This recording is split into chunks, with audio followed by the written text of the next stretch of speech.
Hey everyone, it's Jack and welcome back to another EVJack video. This one's a little bit different because now I'm going to give you some latest EV news. So stick around and let's see what's coming up later on this year.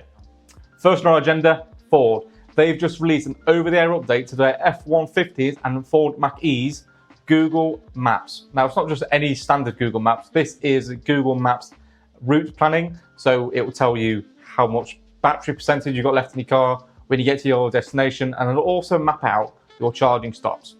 Doesn't end there though. Ford, again, they've just signed a fantastic deal with Tesla. So all of their Ford vehicles that are compatible with NACS, they can now charge on Tesla superchargers.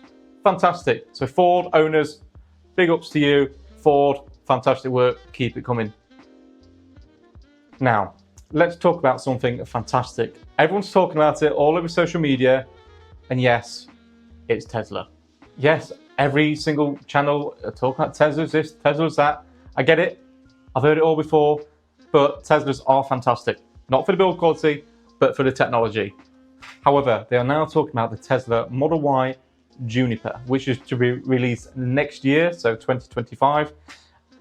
And what I've seen, it looks fantastic. So if you're a Model Y fan, you're going to want to stick around for this because the Model Y is now coming with a 7-seat option. So if you've got a large family, you need extra storage space, you need somewhere to put your kids, you're going on a family day out, stick them in the back seats, you've got more than enough then, you won't need to use 2 cars. It's also now coming with a touchscreen in the back, so a little bit like the Model 3 Highland. It's going to have that rear screen, so it's going to keep the kids entertained. I'm not sure about how they're feeling about looking down all the time. It will certainly give me a neck strain. Whether that's a design flaw or not, I don't know, but what I do know is the Model Y Juniper looks fantastic. It's also going to come with the latest hardware, which I think is hardware 4 or 5, which will give you better autonomous driving. It's got the latest hardware. Don't know much about it. I would love to test out the auto driving, the autonomous driving, but unfortunately I don't have a Tesla. I have an Ioniq 6. So I previously mentioned that I drive an Ioniq 6. So let's talk about Hyundai. They've just had their 2024 CEO Investor Day. Some fantastic news coming out of there. They are now looking at rolling out Android Automotive, but that's not going to come until 2026. And that's only going to be released on the Genesis EV90. Why they start with a Genesis, I don't know, when they've got loads of other vehicles that can benefit from the Android Automotive. So the current infotainment system on the Ioniq 6 and Ioniq 5, yeah, it feels a little bit dated, Hyundai. So get with the times, please, and just, I don't know, there's something about this infotainment system that just doesn't feel like it belongs in 2024.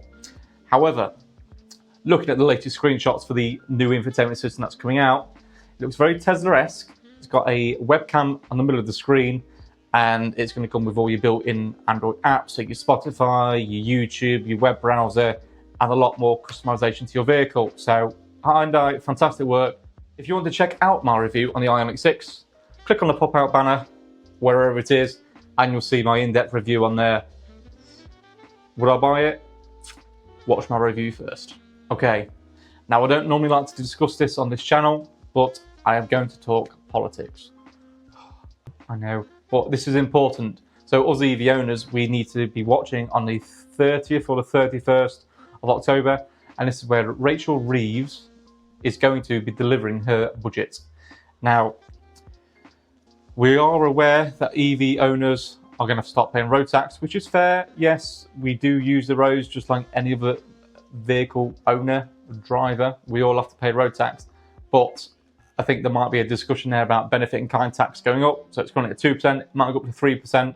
But what else she has in store for us, I don't know. Once I know, I'll do another update and let you all know. But what frustrates me slightly is, obviously the government have been pushing for everyone to go electric. And now if they're going to penalise people going electric, it's going to push the sales down.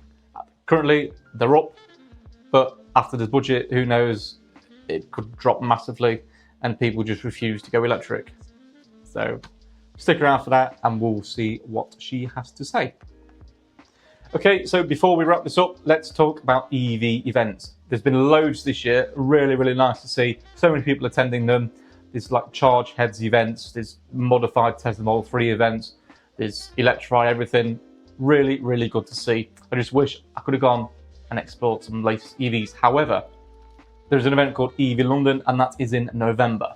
So if you are interested in looking at EVs, test driving some, or you're just interested in the latest technology that's coming out, get your tickets to EV London, and who knows, you may be walking away with a brand new electric car. Okay, so that wraps up my October update. So you've had your Fords, you've had your Teslas, you've had your Hyundais, you've had Rachel Reeves, and you've also had EV events. Obviously, there's going to be loads more in the UK, but that's just a major one that I picked up on. So if you've got any questions about anything I've spoken about in this video, drop a comment down below. Don't forget, like, rate, don't even rate anymore, do you? What is it? Like, comment and subscribe and hit that notification bell because it helps me and it also helps you stay up to date with all the latest EV news. So I've been EV Jack. Thank you for joining me.